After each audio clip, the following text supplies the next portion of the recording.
for an appointment or a tech company conference. That happens.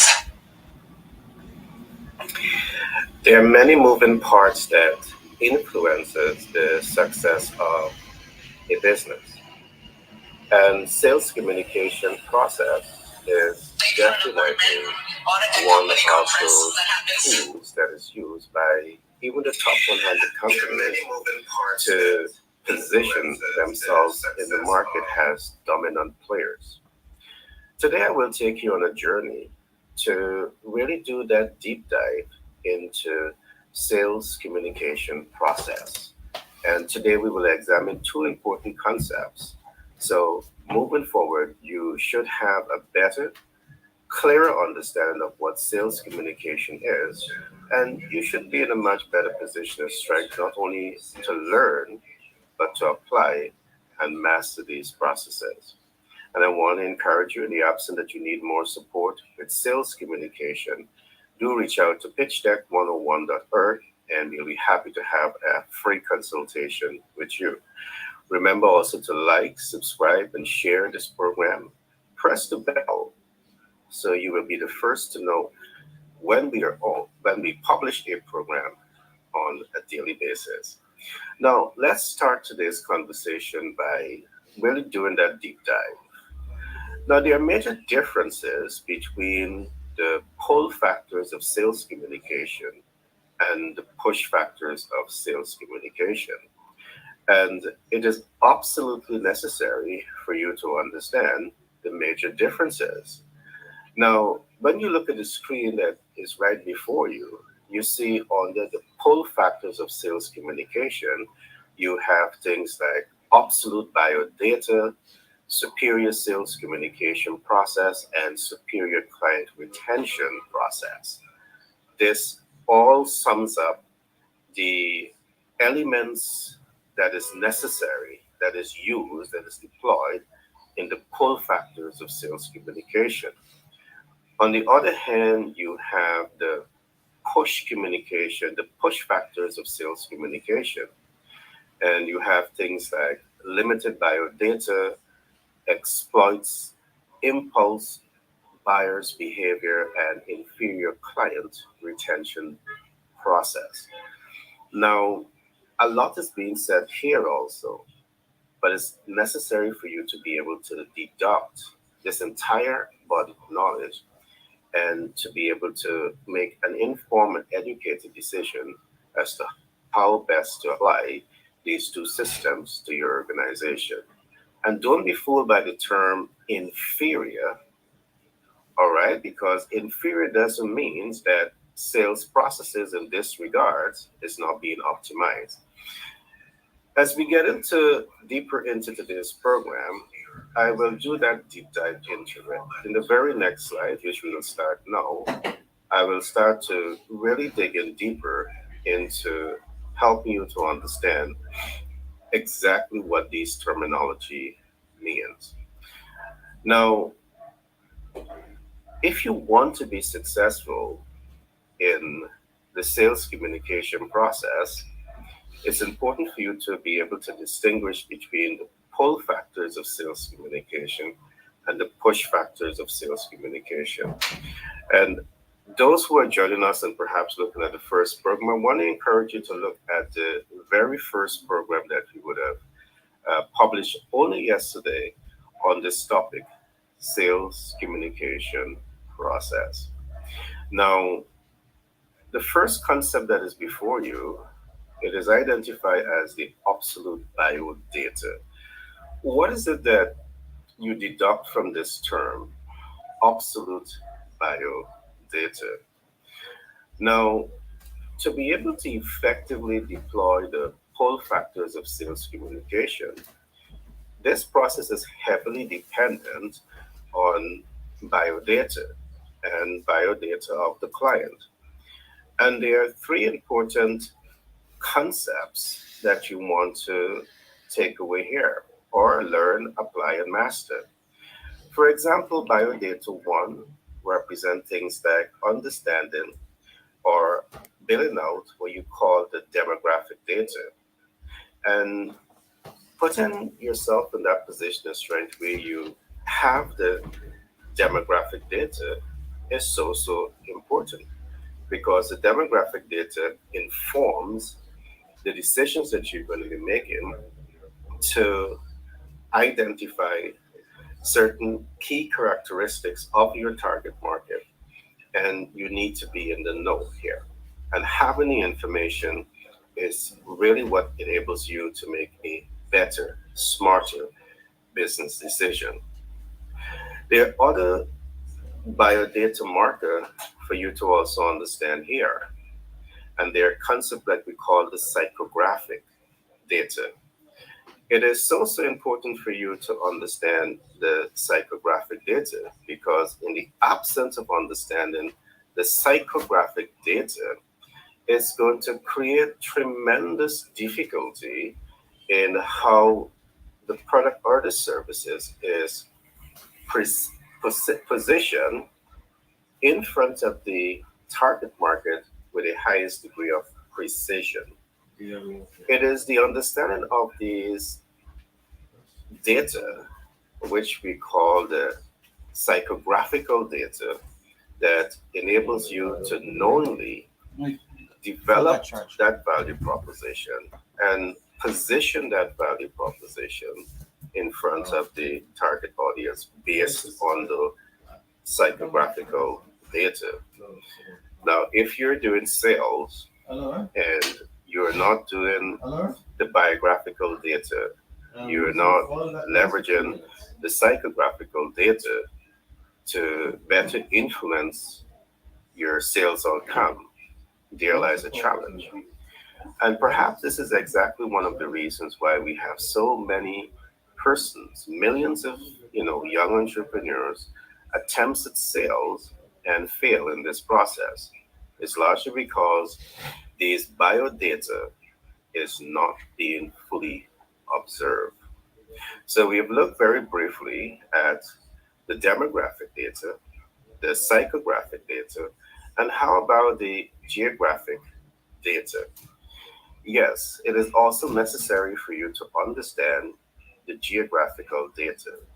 Why is this necessary?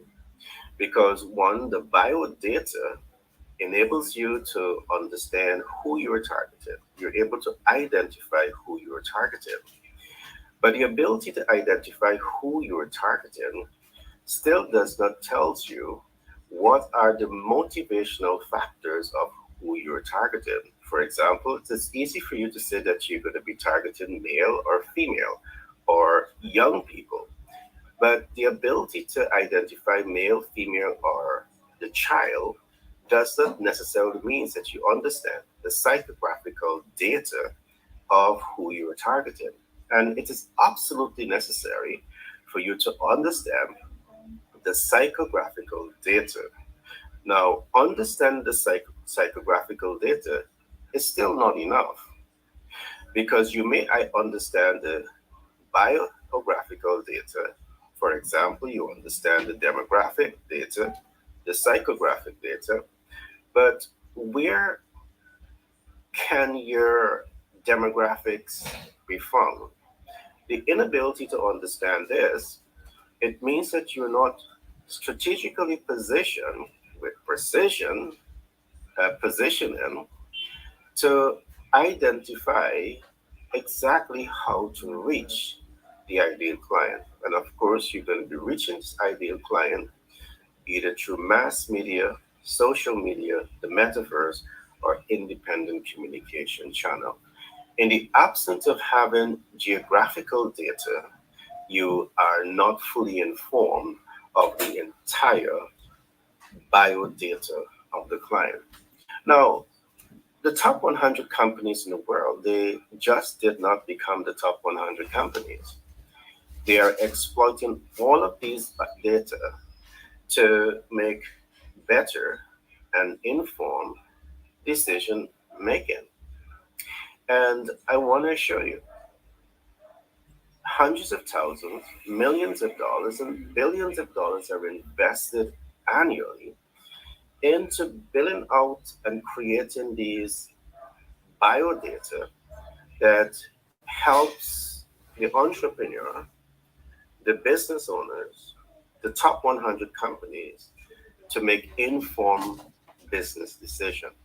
As time progresses, I will go deeper into this so you really understand how psychographics is captured, or how the absolute biodata is captured, and how it is monetized with the big companies, the top 100 companies. It's big business. And if you want to take sales communication process to that nexus, that next level, to work for your business, to 10x and leapfrog the growth of your business, you need to have these information that we're talking about today. All right. So there are major differences between what we call the pull factors of sales communication and the push factors of sales communication. At presently, we are discussing the pull factors of sales communication. And there are three concepts that we're looking at now. So the very first thing that you want to do when you are positioning yourself to learn, apply, and master the pull factors of sales communication, you really want to zero in on what we call the absolute biodata. You really want to zero into this. In the absence of this, you're doing business with a veil over your eye. You're doing a business and you're doing it from a guesstimate. You're speculating. You want to do business and you want to use research, because it's only from research and critical market intelligence that you're able to build out your demographic data, your psychographic data, and the geographic data. And this is what's going to help you to be more informed about the critical business decision making process. All right. So again, reach out to us at Pitch Deck 101. The website is on the screen, and we'll be happy to give you a free consultation to help you build out your ecosystem around the sales communication process. So if you're into sales personally, or you have a company and you want us to work with your sales team, we'll be so happy to provide a free consultation to you. Now let's take this one step further. We're talking about the superior sales communication process. Now, why do we call this the superior sales communication process? Now, it is superior in comparison to the push factors of sales communication. And I'll explain that further later on. You see, largely because you are using market research, and market research is enabling you to gather demographic data, psychographic data, and geographic data. You're now able to take this entire body of knowledge and really build out a superior sales communication process. And again, I want to encourage you to look back at yesterday's program, because in looking at sales communication, we deliberately and intentionally looked at this process from two different standpoints. We look at what is the sales process and the communication process.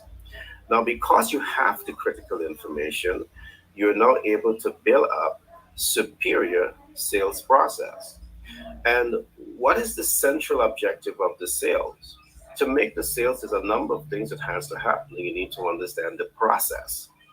And if you reflect on yesterday's program, the superior system is built up because you have a system, a step-by-step program that is built out, and it's applied to your sales communication process that enables you to command attention, to pique interest, to arouse desire, to move the potential clients into action, to make impact, to convert first-time users into lifetime consumers, and to easily build confidence, trust, and credibility. So this superior sales communication process exposes you to this body of knowledge that enables you to stand out in the sales communication process. But what I've just explained to you only represent the sales process. How about the communication process? This superior sales communication process also takes into consideration the other side of the coin that talks about the communication process.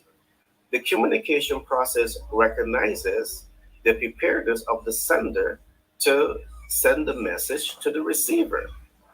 So it takes the time to ensure that the sender has a well documented message. So here you have the sender, the receiver, the message. The message now has to be sent into a channel. And of course, because this is a superior sales communication process, the channel that the message is being funneled, it's being looked at with clinical precision. You're looking at it in terms of the effectiveness, and you're applying what we call the dashmar of marketing and sales communication to this entire process.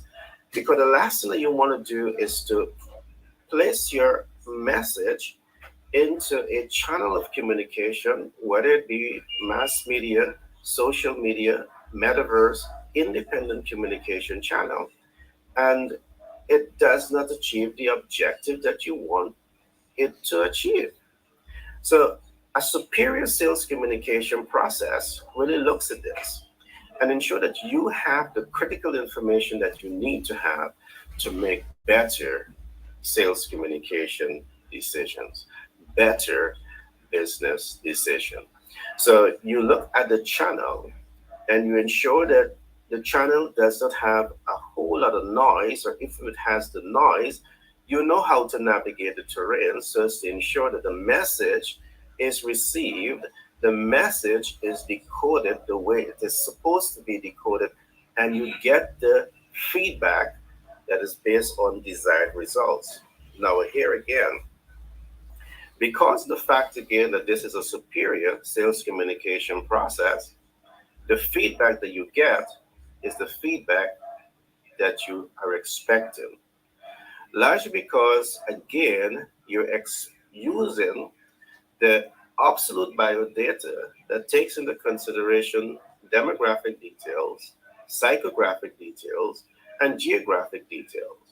So this position of strength that you're in to influence the sale is much, much more superior because it's based on the biodata of the client or potential clients that you are appealing to.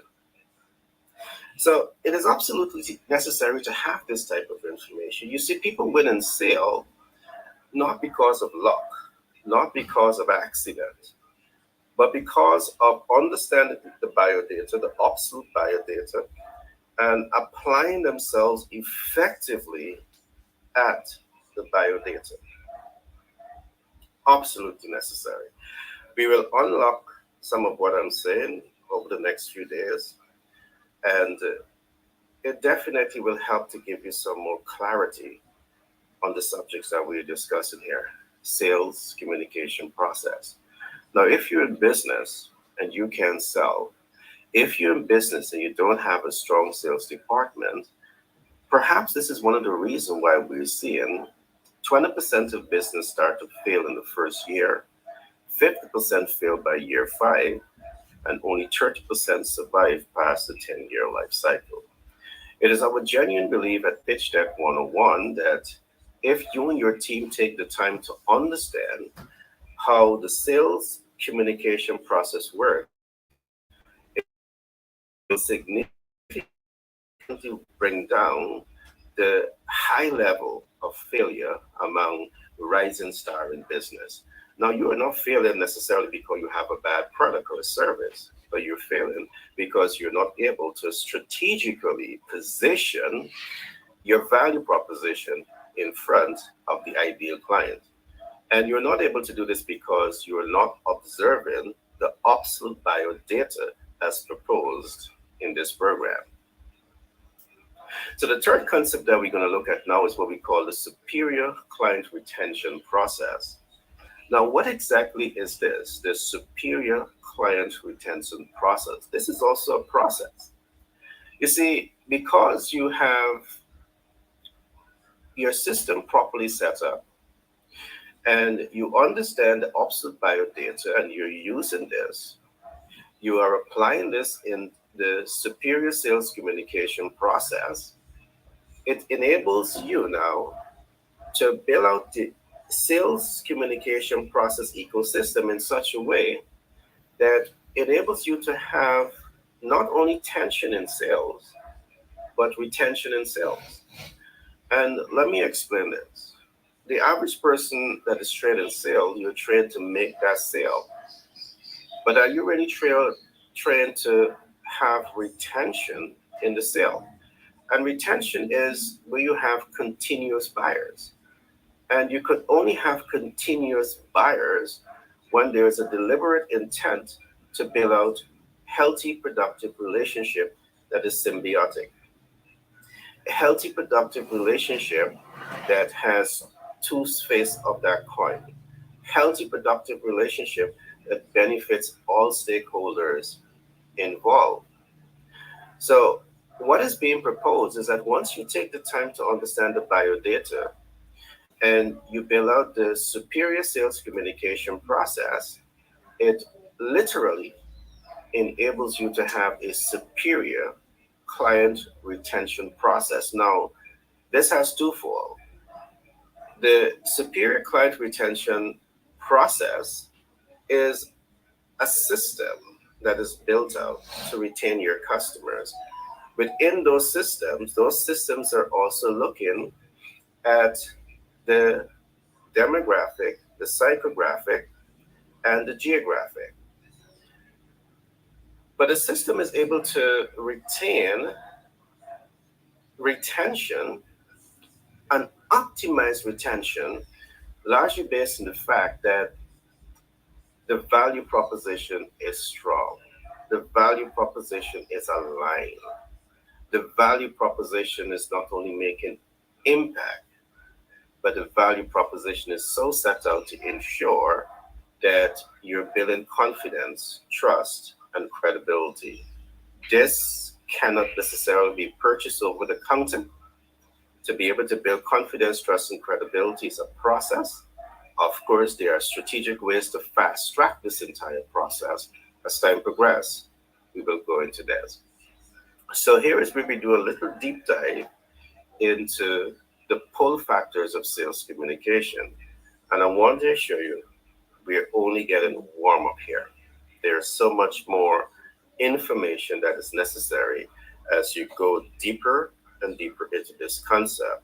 And you bring yourself to that point where you're learning, you're applying, and you're mastering the sales communication process. The top 100 companies do. And if you want to take your business in 2023 to a whole nother level of growth and development, I want to encourage you to reach out to us for a free consultation. And let us start that conversation and really help you how to decode the sales communication process has proposed and apply these systems to your operation that and see the significant growth in your business. So I'm going to stop here in terms of the pull factors of sales communication because I want to look at the next slide, which is the push factors of sales communication. But I must say this, there's a whole lot more to be looked at in terms of the pull factors, and let me explain this a little bit. The pull factors of sales communication is not so interested in knocking on doors. Is not so interested in bombarding, with aggression, in direct sales. Is not so interested in, every opportunity you get, you position your value proposition. It's more tactical. It's more strategic. It's more intentional. It really takes the time to get information, the absolute biodata, and leverage those absolute biodata to the advantage of growing, scaling, and fast tracking the development of the business or brand. So there's a lot to unpack here. But I'm going to stop here at this point. In our next broadcast, we will go a little deeper into these concepts.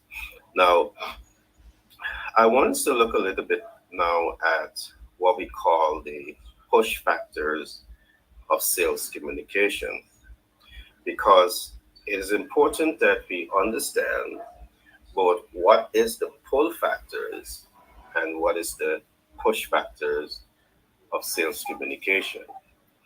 Now, the push factors of sales communication, as is pointed out in the slide before you, has limited biodata.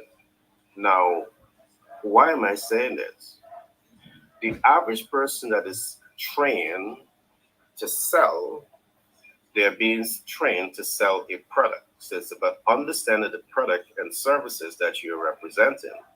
It's about understanding the value that that product or service is promising the final consumer. And that is good. But is it enough? It's different from the pull factors of sales communication, because this type of sale does not take into consideration necessarily research based on how I explained it in the pull factors of sales communication. And that research is based on capturing demographic data, psychographic data, and geographic data.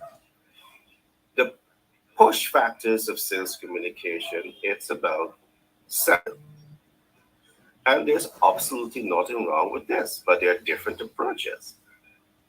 We, however, on the other hand, we believe heavily in the pull factors of sales communication. In my last broadcast, I talked about Grant Cardone. He is a push factor guy, and he has pushed his way all the way up to becoming a billionaire in sales, perhaps one of the top salespersons in the world. So I'm saying all of this to say that it works. But for millions of the persons who are trying sale, it will not work, because this is only half of the information that you need to close effectively. You see, with the pull factors of sales communication, you're able to close long before you make that pitch. But let's go into this particular topic, the push factors of sales communication. What do I mean by limited biodata? It simply means that, yes, you may have some information about your demographic type. You may have some information about the psychographic type. You may have some information about geographic type, but all of that really don't matter, because the key focus of the sales agent at this particular time is to make the sale, is to optimize the sale. So you will be deploying random sales tactics. This type of persons will be deploying impulse sales strategies, because you know that there are millions of persons who make purchase based on impulse. So you're going to be leveraging your push factors of sale to capture this type of audience. You're going to be doing a lot of cold calling. Cold calling is simply reaching out. But cold calling doesn't mean that you are leveraging demographic data, which means that before you pick up that phone, in most cases, you don't know if you're targeting male, female, or child. You don't know if you're targeting the high income, middle income, or low income. From the pull factors, all of these things matter. From the push factors, it doesn't matter. And I'm working with a lot of business owners across the world. I'm even interfacing with those who have, businesses in Silicon Valleys. And I'm fully aware of the different strategies that they're using in terms of pulling in their audience. So I'm able to identify strengths and weaknesses. All right. So it is clear that the push factors of sales communication utilizes limited obsolete biodata. The second point that we have listed on the screen is that this type of sales agent, what they do, they exploit impulse buyers' behavior. And I would have said earlier on, we have millions and millions and millions of persons because of demographic realities. They fall into that category of impulse consumers. And they're sales communication experts that are fully aware of this. They're fully aware of this, and they leverage this type of knowledge to their advantage. Again, I'm not here to say which is better. I'm here to say one, one is harder, it requires more work, but I'm going to be biased and say it's going to give you tremendous more advantage because you're now selling from a position of strength, as against shooting in the dark. All right. You don't know where you're shooting when you're doing the push factors of sales communication. And in sales communication, best practices, you want to know this. Now, it makes a whole lot of sense if you're now able to leverage the push factors of sales communication and integrate critical elements of this into the push factors of sales communication, because the push factors of sales communication is not necessarily finite. There are always rooms for improvement.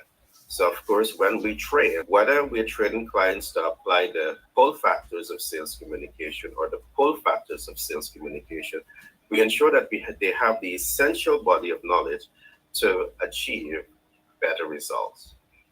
The next thing we have observed here in the push factors of sales communication is that this system has an inferior client retention process, because this is the average salesperson who is going to be, out on the streets, and they're going to be seeing consumer passing, and they're going to make the sale. They're going to say buy and buy me because these are all the reasons why you should be buying. Their objective is to make the sale. But their intention is not necessarily to capture the biodata of the consumer or potential consumer. Their central objective is to make the sale. And this in itself makes it difficult to attain what we call the client retention. All right, the client retention. You see, when you have that superior system, the pull factors of sale, you capture every data necessary about that client. So you're able to get before the sales feedback, during the sales feedback, and after sales feedback. In the push factors of sale, you're not necessarily dealing with any of this. Before the sales satisfaction, during the sales satisfaction, you might be a sweet talker, so you're able to get the sale. But in terms of capturing after sales data, there's none of that. And I've given you two sides of the coin here. And I'm saying to you that in 2023, if you want to be successful in the sales communication process, I want to encourage you to reach out to us. Let us work with you.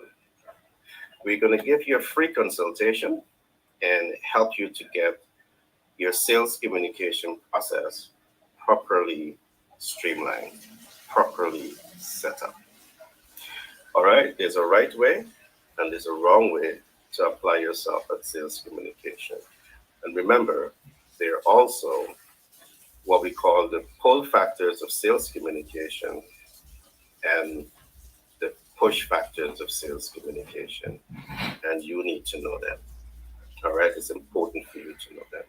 Now, the information I've given you today is surface, and it's only the beginning, because there's so much more that you need to understand about the sales communication process, particularly so from the pull factors of sales communication.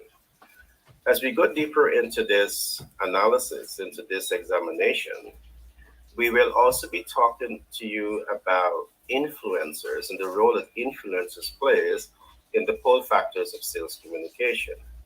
We will talk to you about storytelling and the role that storytelling plays in the pull factors of sales communication.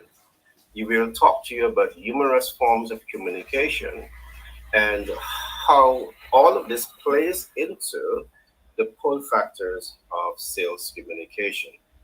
So there's a whole lot for us to cover over the next few days, next few weeks, and perhaps months, to ensure that moving forward, you have the right kind of information that you need to have to position your business for success. Thanks again for looking at today's program, taking the time out to be part of this presentation. Remember to like, subscribe, and share. Press the bell so you will be the first to know when we upload these content. I want to talk a little bit about Pitch Deck 101. If you're a rising star in business and you're a US based company, perhaps even a foreign national, you can reach out to us. Because what we do, we provide an entire ecosystem for businesses. We help you to build out your business ecosystem. As time progresses, we will talk to you about the business success factors. You need to know it. We'll talk to you about the value proposition 101. And we'll talk to you about systemizing your business. And once you get this right, we'll talk to you about how to access capital. We'll talk to you about different types of capital portfolios. We'll talk to you about smart capital leverage, and we'll talk to you how to get out of debt. We know millions of businesses that are starting, you're going to struggle to scale and become visible, largely because of limited access to capital. You don't have to struggle in business because of capital, because we have a working relationship with multiple financial institutions in the US and other parts of the world, and we are willing now to introduce those financial players to you. So do not allow the lack of information, the lack of sales strategy, the lack of capital to prevent you from realizing your dreams and hopes and aspirations in 2023. Again, my name is Gary Thompson. I'm a business development consultant by profession. I'm a humanitarian by nature. I'm the self-published author for several books, including The Psychology of Money and 10X Branding and Marketing Blueprint, among so many others. All right, it has been a pleasure being with you, and see you in the next broadcast.